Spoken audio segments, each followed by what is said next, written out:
Amigas, amigos, TV Entrevista e o canal Bob Fernandes no YouTube, hoje numa conversa com o cineasta Kleber Mendonça Filho. Kleber Mendonça Vasconcelos Filho é premiadíssimo diretor de cinema. É também produtor, roteirista, crítico de cinema e formado em jornalismo. Ele é autor dos filmes O Som ao Redor e Aquários, incluídos na lista de 10 melhores filmes do ano no jornal New York Times. Também de Kleber Mendonça, um terceiro longa-metragem, Bacurau, dirigido em parceria com Juliano Dornelles. Entre outros, Bacurau conquistou o prêmio do júri em Cannes 2019. Festival de Cannes, onde 2 anos depois, em 2021, Kleber Mendonça faria parte do júri. Kleber Mendonça lançou há pouco o seu 4º longa-metragem, Retratos Fantasmas. Filme já indicado pelo Brasil para concorrer ao Oscar de 2024. Kleber Mendonça Filho, prazer em te receber aqui na TV Pública da Bahia e no canal Bob Fernandes. É um prazer estar falando com você, Bob. Vamos começar assim, ó. Vale para tudo, mas nós estamos falando de cinema, então vamos para o cinema. Cada espectador projeta seus anseios, ocupações, projeções no que está vendo, no que está lendo, no que está assistindo, né? O seu filme Retratos Fantasmas, seu último longa agora, me soou como uma homenagem, como um poema, memória, sua história familiar, mas também como um lamento sobre sua cidade, mas ao falar do Recife me pareceu, ou para mim soou, que você está falando de muitas cidades do Brasil que estão vivendo problemas e coisas absolutamente semelhantes. À frente, para mim hoje, porque eu estou vendo isso aqui, estou vendo em todas as cidades que eu vou, a voragem imobiliária demolindo tudo. Não sei se o seu filme tem o cinema e os cinemas como um dos fios condutores, mas esse eu acho que é um assunto que ressalta muito, né? Sim, eu acho que as cidades elas mudam, né? As pessoas mudam, o tempo passa. Eu acho que eu vou conquistando uma quantidade maior de anos, eu vou observando isso e vendo tudo isso com uma certa naturalidade, né? Falei numa entrevista um tempo atrás, mês passado, que eu não ia brigar com o tempo. Eu acho que o Retratos Fantasmas é um filme que observa o tempo, né? E a observação desse tempo você termina vendo muita coisa, porque você participa como cidadão da vida de uma cidade, né? Eu interajo com a minha cidade e com outras cidades também. Eu vou muito a São Paulo, por exemplo, ou ao Rio de Janeiro. Eu vou a Fortaleza, a Salvador, muitas cidades, inclusive no exterior também. E fotografar as mudanças é algo que me interessa. Eu venho fazendo já há algum tempo. Retratos Fantasmas não é exatamente o primeiro filme que eu faço isso. Mas o Retratos Fantasmas talvez seja o filme onde isso fica mais evidente. E eu acho que quando eu começo a falar do apartamento da minha família, eu sempre achei que não era um filme sobre a minha família, nem sobre mim, mas era talvez mais sobre aquele espaço e como nós ocupamos aquele espaço, e como minha família deu uma forma àquele espaço. E de uma certa forma é o que a gente faz também na cidade, né? Acho que a nossa participação na cidade, ela pode parecer ínfima, mas ela é relevante. As populações elas têm participações nas cidades. Mas é muito interessante também ver como a ideia de mercado tenta controlar nós como população. Acho que as cidades brasileiras, latino-americanas, começaram a mudar muito nos anos 70 e 80, quando nós vimos a chegada do shopping center, né? E houve uma manipulação do comportamento social para que agora a gente fosse procurar o que a gente achava na rua nas ruas das cidades é no shopping center, que é um lugar privado, um lugar fechado. Um lugar onde você paga para estacionar e onde você paga mais caro por tudo. E onde tem ar-condicionado, que num país tropical, numa cidade tropical como Recife, é algum sinal de uma melhoria, né? De um conforto. Então tudo isso me interessa, né? Tudo isso me interessa como parte desse pacote de mudanças, né? Pelo qual a gente passa, né? Como cidadãos e como pessoas. Ao menos, porque eu não conheço todos os filmes e curtas e vídeos que você fez antes, mas ao menos Recife Frio, os longas O Som ao Redor, Aquários e agora Retratos Fantasmas são olhares seus inicialmente sobre o Recife, mas que tem uma universalidade nisso, né? Eu pergunto se você, quando está pensando e começando a filmar, quando você está ali viajando na história do filme, você tem essa preocupação com a busca do algo que transponha o seu lugar ali? Ou isso já vem no pacote Kleber, já está embutido naturalmente? Eu acho que já está embutido, porque, em primeiro lugar, eu acho que existe um bom texto. Mesmo quando o texto não foi escrito, o texto existe. A ideia já é um texto, de alguma certa forma. O Recife Frio, por exemplo, o que aconteceria se uma cidade tropical de repente entrasse num sistema meteorológico inexplicável? Obviamente, você fala isso com a língua na bochecha, né? Porque o inexplicável é muito interessante e engraçado, né? Ficção científica. Então você pode fazer o que você quiser. E isso alterasse a forma, né, do nosso comportamento, né? Porque o nosso comportamento está condicionado a, ao nosso ambiente, né? Ao nosso território. E é muito interessante porque nós brasileiros somos fundamentalmente tropicais, né? E a nossa identidade tropical, ela muitas vezes é negada, até por questões de uma rejeição à própria identidade brasileira, e eu iria até longe dizer também da uma ideia de racismo. A nossa identidade tropical, ela muitas vezes é rejeitada por uma, talvez, proximidade maior com uma identidade europeia, por exemplo, ou americana. Então, é muito curioso, uma vez eu estava no Festival de Gramado, Serra Gaúcha, que é uma região mais próxima de uma ideia de frio, né, no nosso país. Mas o que aconteceu nesse final de semana que eu estava lá, que nevou? Porto Alegre inteira subiu a serra para sentir frio. Esse não é um comportamento de clima temperado, isso é um comportamento tropical. É muito revelador a ideia de milhares de pessoas subirem a serra para sentir frio, porque o frio é exótico. Então isso tudo me fascina, né? E o Recife tem uma relação muito curiosa com temperatura, porque nossa temperatura mais baixa é 19 graus. E sai no jornal. 19 graus em algum dia de junho ou de julho. Mas normalmente 21. Ao mesmo tempo, Recife não é tão quente quanto muita gente parece acreditar. Recife não passa de 34 graus, né? Então Como São Paulo... Salvador. Como Salvador Salvador. também. 19 Salvador graus em também. Salvador é um frio terrível, como eles dizem. Exatamente. Mas, por exemplo, num dia muito quente, Porto Alegre é mais quente que Recife. Então, todos esses elementos que têm muito a ver com o nosso comportamento, nossa identidade cultural, nossa identidade política, estão atreladas à ideia da temperatura, né? E terminou que esse frio foi um filme que viajou muito e ganhou muitos prêmios. Então, eu acho que inicialmente está no texto. Eu, às vezes, me pergunto se... Por exemplo, o Retratos Fantasmas, ele começou, né? Comecei, inclusive, nessa sala aqui, mostrando para os amigos. E aí eles diziam assim, mas será...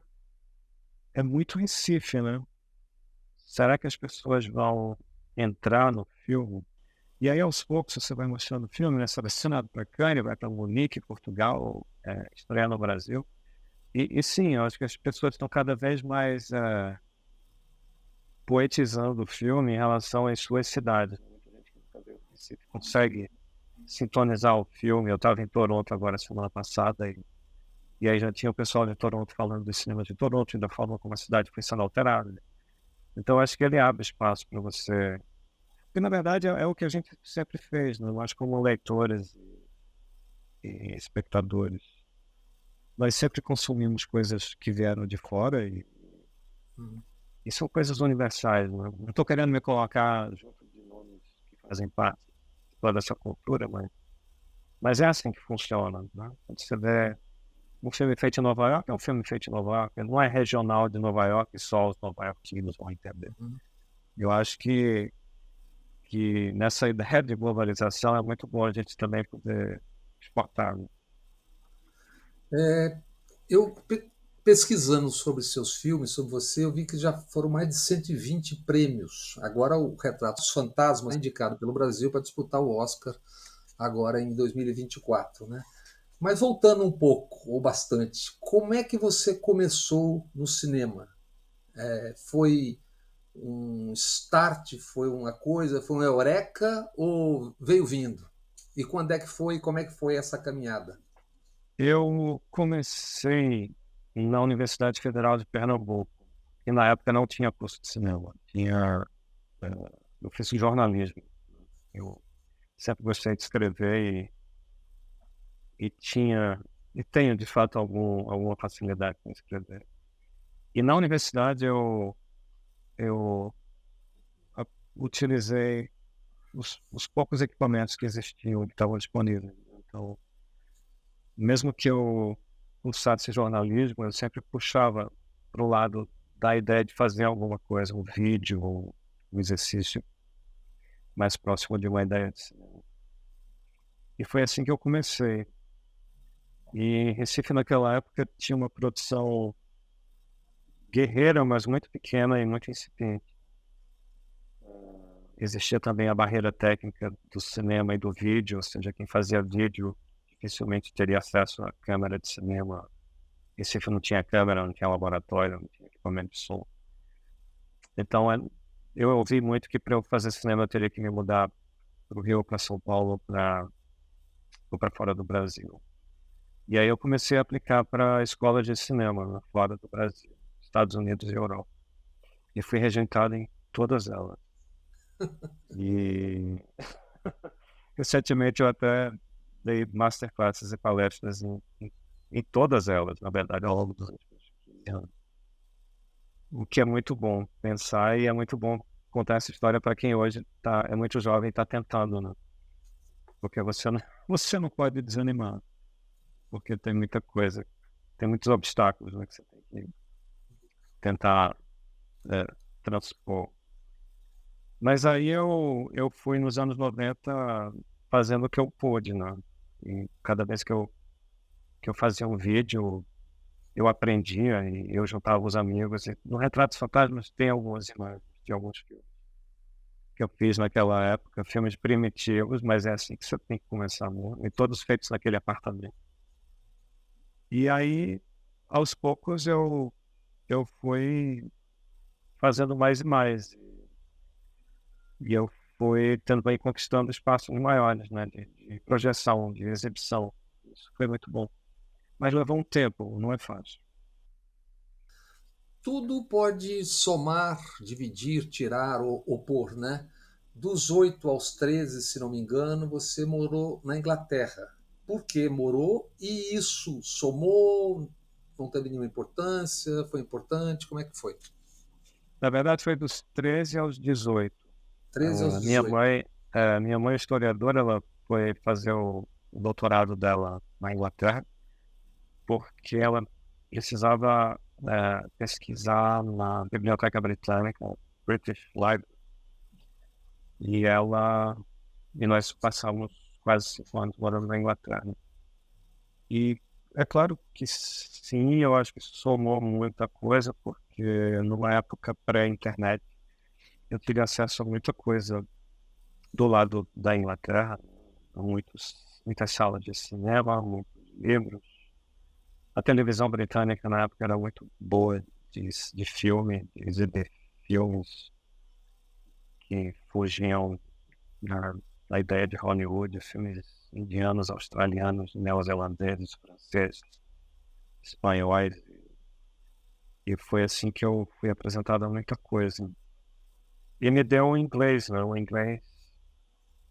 inglês eu acho que é uma língua muito... Você faz muitas amizades com o inglês, né? Você se comunica... O inglês como uma segunda língua qualquer língua, eu acho, que vai além da sua língua mãe, eu acho que é uma soma muito interessante. Então acho que foi um período de muito aprendizado, de 13 aos 18. Eu lembro desse período com muito carinho. Durante a pandemia, a sala de cinema foi colocada em xeque, né? Isso tem retorno? Se tem, se é que tem, quais são as estratégias?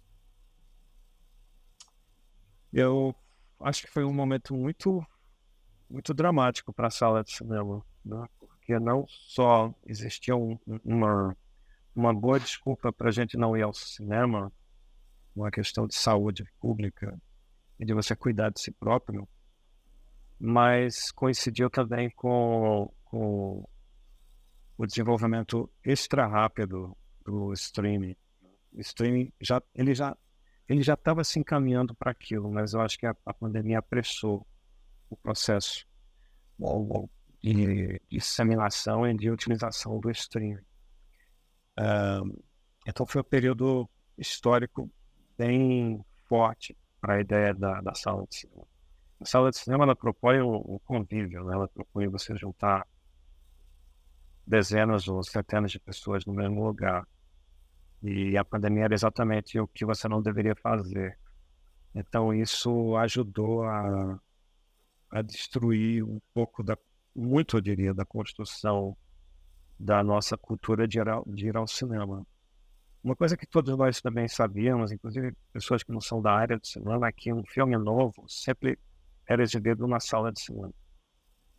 Depois da pandemia, essa certeza ela foi jogada ela foi por água abaixo, porque o próprio o mercado ficou nervoso, a indústria ficou nervosa e começou a jogar os filmes direto no streaming.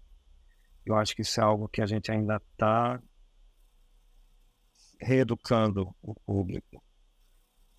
Os números para o cinema, digamos, não arrasa quarteirão no Brasil ainda não estão normais, né? Talvez esse ano a gente esteja já vendo uma reação, né? O Retratos Fantasmas está passando de 60 mil ingressos vendidos, que é muito bom, considerando o pós-pandemia, considerando o tipo de filme em comum que o filme é. O Almodóvar agora estreou ainda abaixo do que eu acho que seria, mas já com uma melhoria nos números. Então acho que é uma questão da gente continuar lançando filmes que chamem a atenção, de alguma forma, que despertem a atenção do público.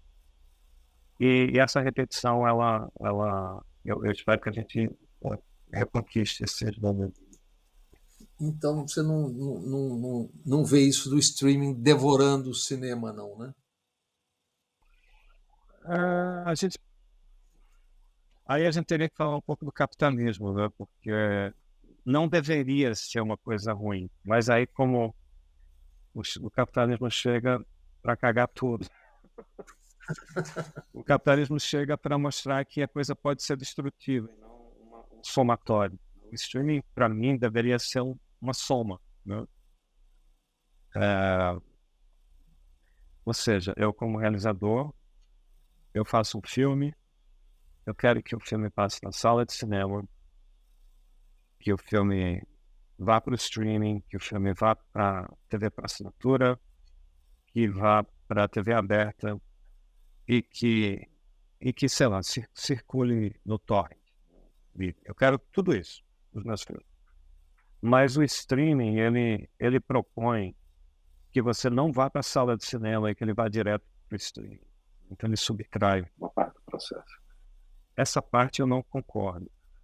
Mas se você, talvez como produtor, como realizador, consegue estabelecer um diálogo se você vai trabalhar com o Netflix ou Amazon, talvez você consiga estabelecer um diálogo e definir que primeiro o filme vai para a sala de cinema e depois ele vai para o streaming a partir de um número X de dias, né?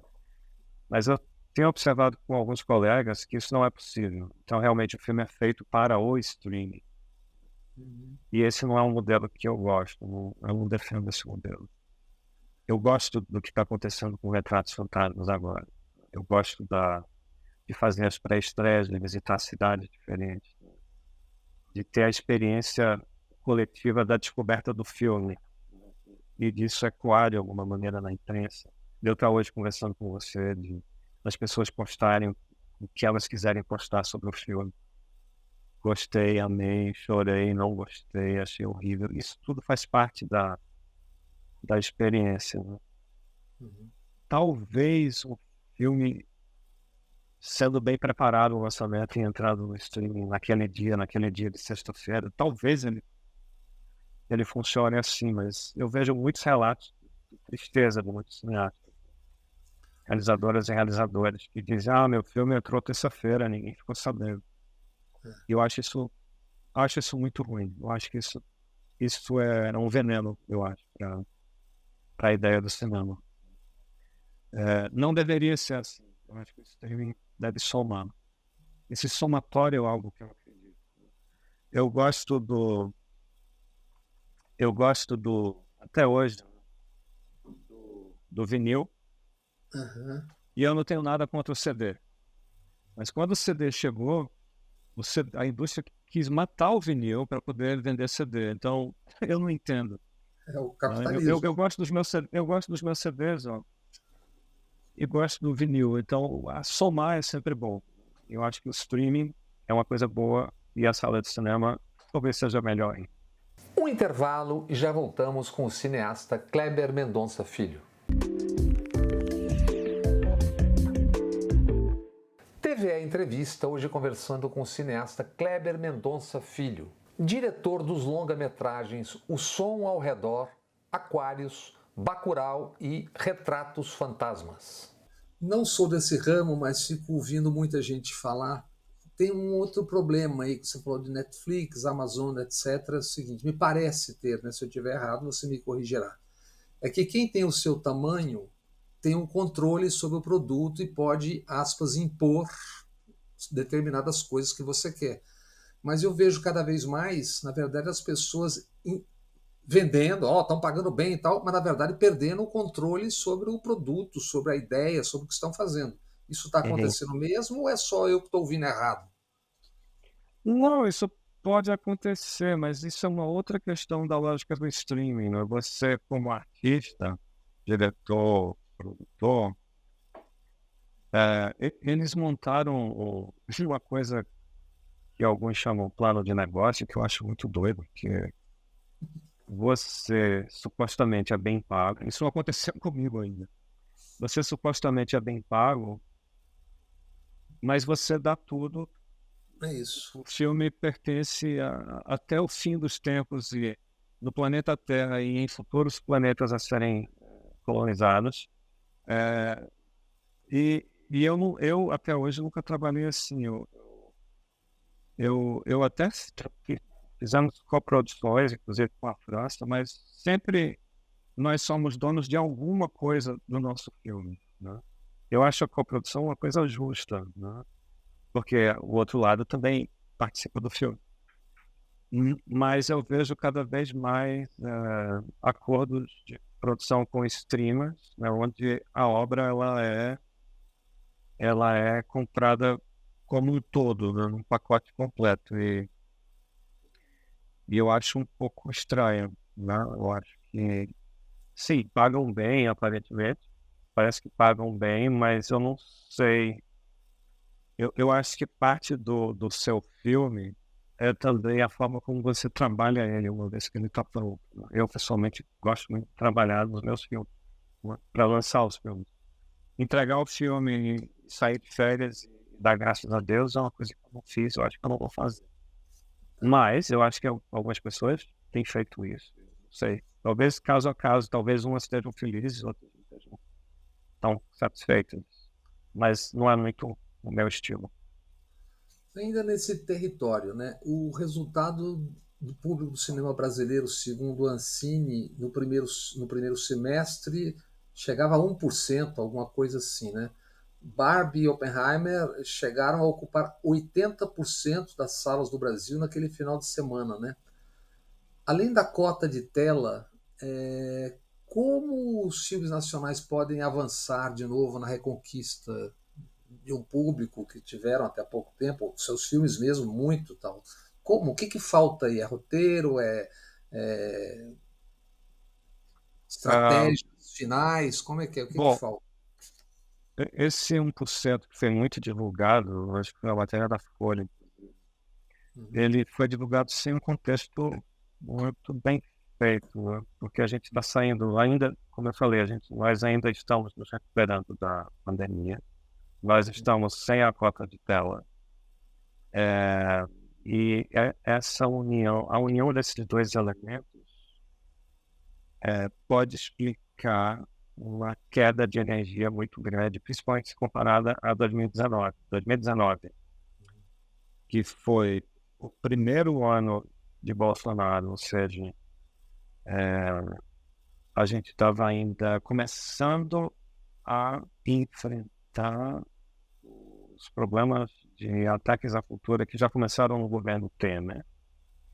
E estávamos colhendo os frutos de um investimento muito bom na cultura do cinema nos últimos 10 anos. Então, foi o ano de Bacurau, foi o ano da Vida Invisível, foi o ano da Febre, o filme da Maia Dali, o filme Turma da Mônica Laços, que é um filme comercial e que funcionou muito bem, que foi muito bem feito. Então a gente estava com 13% de ocupação dentro e com a cota de tela ela já tinha começado a ser desrespeitada, mas ainda existia a cultura da cota de tela, são duas coisas separadas. Então, eu acho que você pegar 2019, lembrando também que Marighella deveria ter sido lançado em 2019 e não foi já como parte de um pacote de, ao que me parece, uma série de sabotagens burocráticas Sim. para que ele filme não ser lançado na hora em que ele deveria ter sido lançado, que é o ano de 2019. Então, eu acho que a gente tem, voltando à cota de tela, a gente tem boas chances de, aos poucos, retomar uma parcela que seria normal, ainda pequena, mas normal no mercado. Se você for para cada país, se você for para a Alemanha, França, Portugal, as participações nacionais, elas são sempre abaixo da participação de Hollywood no mercado. Alguns países, como a França, às vezes, bota Hollywood para correr, às vezes, não é todo ano. Não, já teve participação de quase 50% do cinema francês na França. Isso é incrível, mas isso vem a partir de muito trabalho, muita formação de público, muito incentivo às salas com perfil especial. E eu acho que a gente precisa, no Brasil, não só falar na produção, que é muito importante, mas também no fomento à formação de público, no fomento à formação do olhar e a estabelecer uma relação real de diversidade, né? Diversidade de olhar. Porque o fenômeno Barbie-Oppenheimer, ele é muito interessante no momento em que nós vivemos agora, né? Ele levou milhões de pessoas ao cinema, isso foi muito bom. Talvez eles tenham até esquentado de uma maneira inusitada o lançamento do Retratos Fantasmas. Mas a gente precisa lidar com... A gente precisa ter um cenário de cinema que seja diverso, né? Que a gente tenha todo tipo de filme sendo visto. E sendo visto por públicos numerosos, né? E não pode ficar só na mão do cinema hollywoodiano. Porque isso cria uma cultura limitada, uma monocultura. É. Antes do próximo assunto, só uma coisa que pode ser, tem gente desatenta, né? O que é a cota de tela? E tem um projeto do senador Randolfo Rodrigues, se eu não me engano, sendo no Congresso, né? Tem uma fórmula melhor, comparando com outros países? Tem alguma coisa que você pensa que seja legal? A cota de tela é uma proteção que eu considero totalmente natural e cidadã, né, do produto audiovisual brasileiro no próprio Brasil. Isso é uma coisa que os sul-coreanos fazem, uma coisa que os franceses fazem, que é estabelecer um número X de dias, que eu acho que chega a 140 dias por ano. Filmes brasileiros precisam fazer parte da programação das salas de cinema. Isso tem um efeito prático real, né? Na época do Som ao Redor, eu recebi a ligação de um programador de uma rede comercial e que estava muito interessado em saber quando o Som ao Redor seria lançado no cinema, porque algumas salas do circuito dele estavam atrasadas na cota de tela. Se a sala não cumpre o número X de dias, a sala ou a empresa vai pagar uma multa no final do ano, junto à Agência Nacional do Cinema. Assim.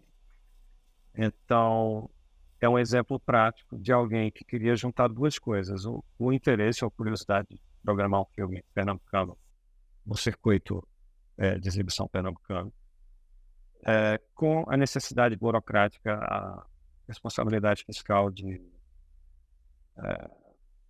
cumprir a cota de tela. Quando você não tem a cota de tela, né, você fica desprotegido. Muitos espaços deixam de ser abertos para o cinema brasileiro. E é uma proteção totalmente natural. A gente pode pensar na indústria automobilística, a indústria eletrônica no Brasil tem suas defesas e suas cotas, o agronegócio tem seus incentivos e suas defesas também. Então é um tema que é totalmente natural e faz parte, inclusive, da discussão política no Brasil desde os anos 30, e que muitas vezes hoje, como muita coisa do que aconteceu no Brasil nos últimos 7 anos, ganha uma interpretação enviesada e dentro de um discurso da extrema-direita, que é uma coisa que não exatamente bate com a realidade do que é de fato. Você falou em formação de público, né? Aí eu vejo aquelas duas salas do Recife, o São Luís, né? E o Cinema Park, do outro lado da ponte Isso. ali. Não?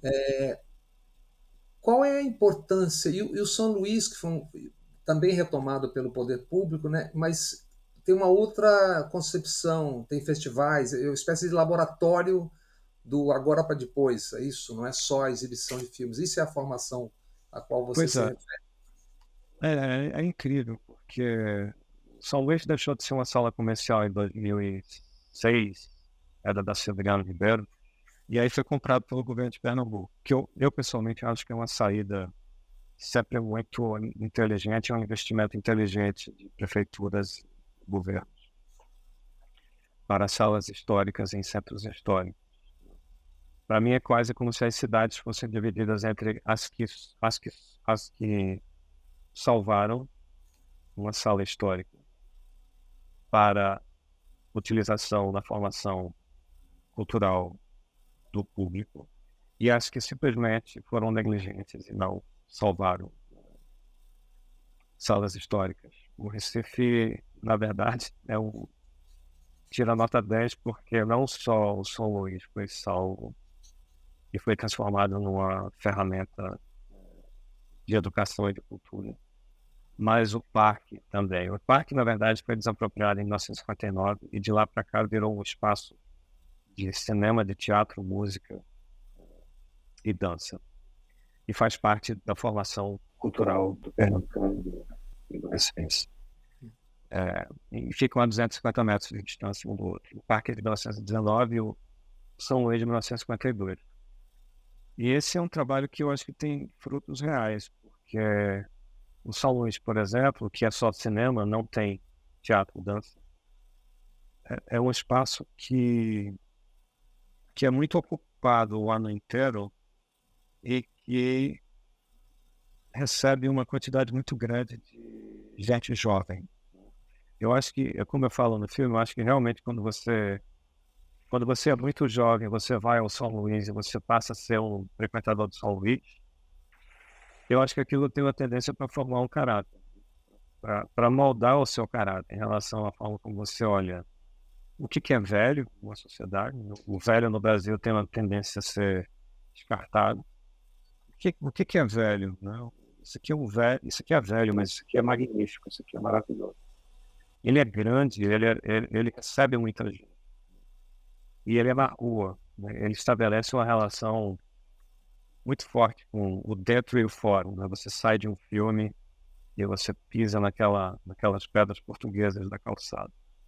Então, tudo isso é muito forte, né? E a forma como São Luís tem sido usado nos últimos 13 anos é exemplar, né? E criou um microclima ali de cultura e de... Os filmes pernambucanos, por exemplo, no São Luís, têm uma aceitação enorme. Isso é parte de uma formação, né?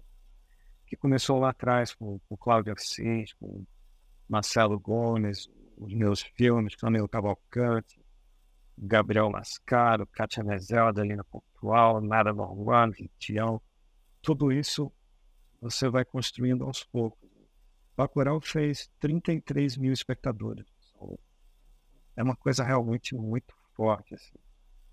E eu acho que as cidades, elas precisam investir nesses espaços.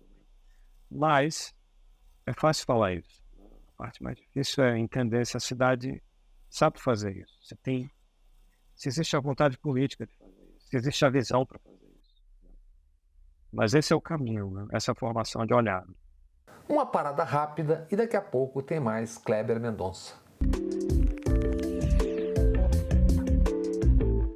Teve a entrevista hoje conversando com o premiadíssimo diretor de cinema, Kleber Mendonça Filho.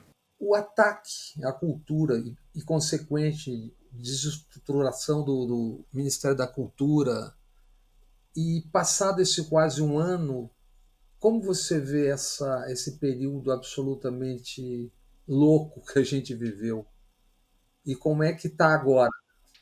Me perguntavam durante, né, os anos Temer e Bolsonaro, e eu falava que achava que ia acontecer o que está acontecendo agora, né? Um pouco como você voltar para uma repartição, porque agora você está assumindo e a equipe anterior é do outro governo, e você descobrir que impressora, computadores e outras máquinas, birôs, foram colocados no almoxarifado, né? Todas empoeiradas. E aí você tira aquilo de lá e começa a reconectar, começa a religar aquilo, você vê o que está funcionando, o que não está funcionando. Eu acho que esses primeiros 10 meses agora, eu estou dando 10 meses de reconstrução. Eu acho que a parte prática é a reconstrução, né? Religar esses equipamentos da própria cultura. Mas a primeira coisa que já deu para sentir no 1 de janeiro foi a volta do respeito, né? Da cidadania, né? Da cultura ser considerada, ser vista como o que ela é, né? Que é uma força de um país como esse, assim. E foi inacreditável, assim. Foi muito chocante ver o Ministério da Cultura ser extinto dias depois do impeachment, golpe de Dilma, contra Dilma, né? Ainda em maio de 2016. Ou seja, existia uma vontade muito estranha, né, de destruir uma parte muito importante do país. Eu viajo muito para o exterior e a cultura é uma representação muito forte do nosso país, né? a música, o cinema, os artistas, Clarice Lispector, João Cabral, Jorge Amado, Caetano Veloso, tudo isso é o Brasil, né? E aí, de repente, você vê que estão especificamente querendo desativar isso, o que é um pouco melancólico para eles, né? Porque a cultura do Brasil não é uma coisa que você desliga, é uma batalha inglória. Você está falando isso e eu tô me lembrando que os seus dois filmes, Aquários e Bacurau, um durante o impeachment e o outro já no primeiro ano do governo, eu me lembro que, independente da quantidade de prêmios que esses filmes ganharam e foram citados, entraram na lista do New York Times como os 10 filmes do ano, etc., o que eu guardei, além do filme, é a reação das plateias. Era como se fosse uma redenção, né? As pessoas aplaudiam, levantavam. Então ali você vê a força da arte, né? E não dá para pisar achando que vai matar, né? Porque aquilo era o Não, não auge, vai. o auge. Não, o Aquários e Bacurau foram muito longe, né? E fizeram muita gente gritar, né? Algum tipo de catarse coletiva. Foi muito bonito e muito estranho também, né? Porque, no final das contas, é uma obra de expressão artística brasileira e as pessoas se apegavam nelas, né? Era bonito, mas era um pouco triste também, porque as ações reais, né, oficiais do governo, daqueles dois governos, estavam acontecendo, né, e eram muito desrespeitosas com o próprio país. Mas que bom que, que, que a arte brasileira estava lá presente. E não tinha muito como esconder aqueles filmes, né, porque eles apareciam em todo canto, né, fora do Brasil também.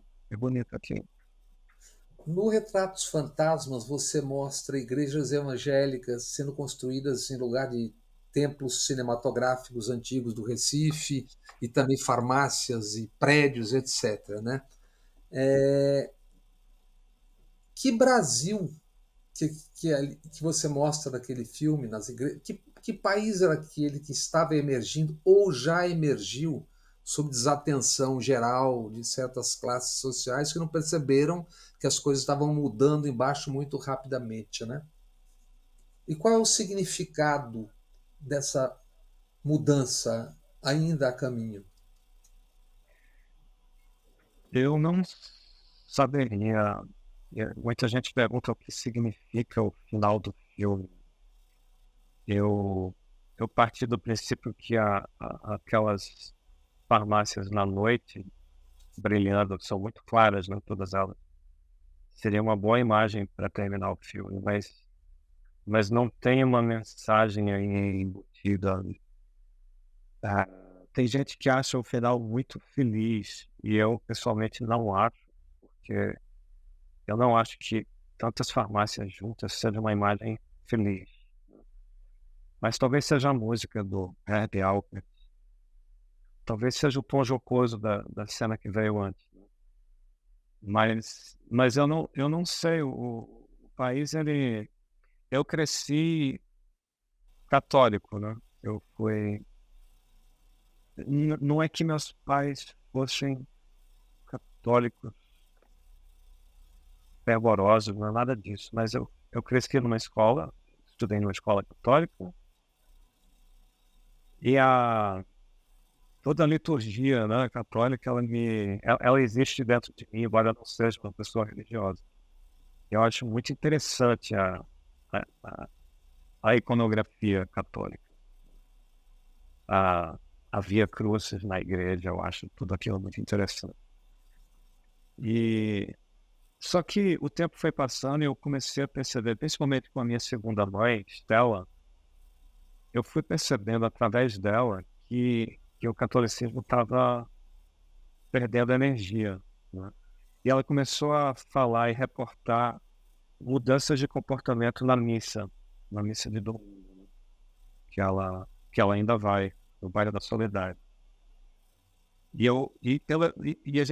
A gente fala sobre isso, a gente vem falando sobre isso há muito tempo. Ela começou a reportar que a missa, que sempre foi uma missa católica, cada vez mais vem incorporando elementos da igreja evangélica, com música Avivamento, etc. é, e até mesmo uma um certo comportamento que é absolutamente diferente da igreja católica que eu conheci 40 anos atrás, quando eu era uma criança, que era levado a uma missa, né? Não toda semana, mas, sei lá, 5 vezes por ano. E que vinha da minha época de primeira comunhão, esse tipo de coisa. E, obviamente, na minha área de observação, o cinema, muitas salas de cinema no Brasil inteiro e nos Estados Unidos. Por exemplo, em Los Angeles tem muitas salas clássicas que viraram igreja. Eu vi que no Brasil esse espaço ele foi sendo tomado, né, conquistado. Mas é muito curioso, porque o Eldorado e o Albatroz, duas salas do Recife, que estão no filme, eu lembro dos últimos momentos deles como cinema. Eu ali com 19 anos, eu já me perguntava, mas como é que eles estão abertos? Porque não tinha mais nenhuma sustentação, né? Estavam no ostracismo, eles eram irrelevantes como espaços públicos. É muito triste dizer isso. E aí, eles fecharam e muito rapidamente voltaram com a igreja. Então foi um processo muito estranho que eu observei, muito de perto. Aliás, o seu filme mostra isso por dentro, né? Você Era recolhendo, visitando, como se você já estivesse antevendo o que estava a isso. caminho, né? É. A política mesmo do Brasil, com essa sucessão inacreditável de fatos, cada dia mais. O realismo fantástico, o realismo mágico conseguiu dar conta de uma certa tradução da América Latina, né? Como também Gore Vidal com Lincoln e Washington nos Estados Unidos, ou Updike com o Coelho nasce, o Coelho cresce, o Coelho morre e tal. Será que a gente tem, ou vamos precisar de um James Joyce, de um Homero para poder contar? É cinematográfica a política brasileira? É possível deglutir e expelir isso em forma de arte, dessa forma toda louca que a gente está vendo? Ela é cinematográfica porque ela é tensa, né? Toda tensão, ela tem um potencial literário ou cinematográfico. Mas, inicialmente, lá em 2016, eu comecei a achar que tinha um potencial cômico muito grande. Só que depois de 2, 3 anos, eu não achava mais as coisas tão engraçadas. Porque era muito de respeito com muita gente, com minorias, com o Nordeste, com mulheres, com artistas. E aí teve um momento que eu meio que enjoei, assim. Eu não achava mais engraçado, porque inicialmente era muito engraçado, porque como se fossem as pessoas mais estúpidas do país, né, com com voz de comando, né? Isso me impressionava muito, assim.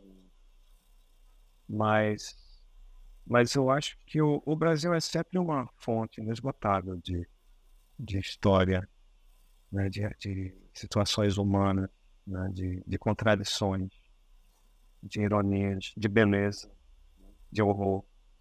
O Brasil é um horror e o Brasil é um amor também.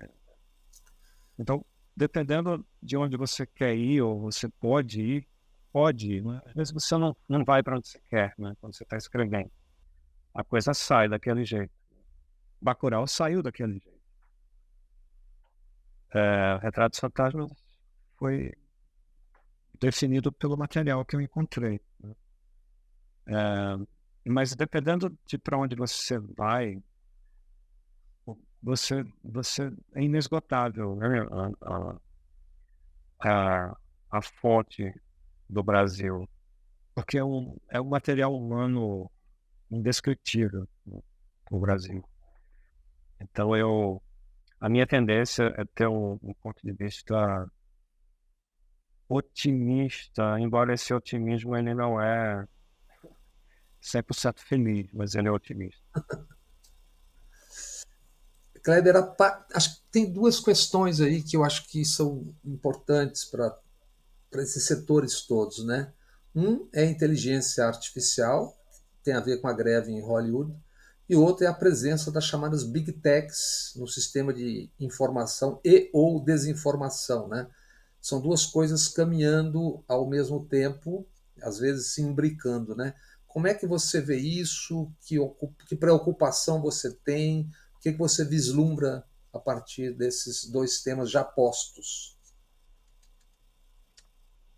E é difícil porque se a gente acompanhar o desenvolvimento da tecnologia ao longo da história, toda vez que chegou algo novo, foi um espanto, um medo e uma revolução, né?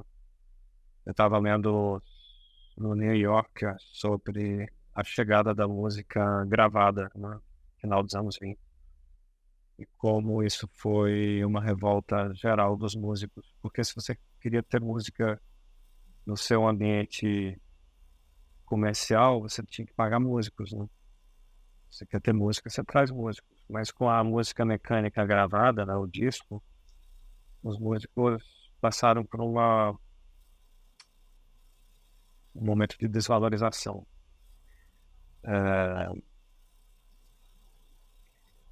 Então, a gente está hoje com a inteligência artificial, que eu preferia que fosse um assistente, né? Eu tenho observado algumas ferramentas. Eu acho que um assistente é interessante. Se você trouxer a inteligência artificial para fazer algo que você deveria estar fazendo, talvez exista um problema aí. Eu não estou nem entrando em ética, eu estou entrando mesmo em... Não sei, talvez isso fale um pouco sobre como a pessoa vê o próprio trabalho. Se a pessoa acha que qualquer um poderia fazer aquilo e não vai fazer a menor diferença, de repente vai em frente. Eu prefiro achar que o Bob Fernandes é interessante pelo que ele é. E que aquela minha realizadora que eu admiro de cinema é interessante pelo que ela é, né? E eu prefiro acreditar que um roteiro meu só eu poderia ter escrito, né? Tudo dando certo é algo realmente muito peculiar e particular que veio de mim. Se algum dia eu vou entrar no cinismo de escrever qualquer coisa, pedir para a ferramenta escrever para mim, e eu vou dar uma olhadinha antes de enviar, eu espero nunca chegar nesse ponto, né? Mas talvez tenha gente que esteja ansioso por isso, ansiosa por isso. Mas, conversando com você aqui, eu acho que é uma ferramenta que chega como já chegaram outras ferramentas. Hoje eu faço com o meu telefone o que seria impossível fazer quando eu estava na universidade, já pensando em um dia fazer cinema. E eu posso fazer algo muito rápido, de 2 minutos, que isso jamais seria possível há 30 anos atrás. Então, se a gente, mais uma vez, se a gente soma as coisas direitinho, eu acho que organizado a gente fica feliz. Mas se isso chega para subtrair, tirar e destruir, aí eu acho que há motivo para preocupação. E eu acho que a greve em Hollywood, ela faz total sentido. Porque se deixar na mão do mercado, acho que a coisa vai ficar bem feia. A gente está, infelizmente, já quase chegando a 1 hora. Então, como a gente está falando disso aqui o tempo todo, eu vou fazer uma última pergunta. Se é que é possível apenas um, qual é o filme da sua vida ou o diretor, a diretora da sua vida? Ai, ai, ai. O filme da minha vida. O filme da minha vida, muito provavelmente, é o Janela Indiscreta do Hitchcock, porque eu vi aquele filme com 16 anos e eu tive talvez o primeiro momento de compreensão de que aquilo ali era fruto de um diretor de cinema que articulou coisas que só acontecem no cinema. Não é coisa da câmera, coisa do ponto de vista do movimento. E aquilo ali, eu muito jovem, eu estava naquela fronteira entre a inocência e a compreensão de que o cinema não é feito por gnominhos na floresta, é feito por alguém, um grupo de pessoas. E eu vi com minha mãe, e não foi no cinema, foi na televisão.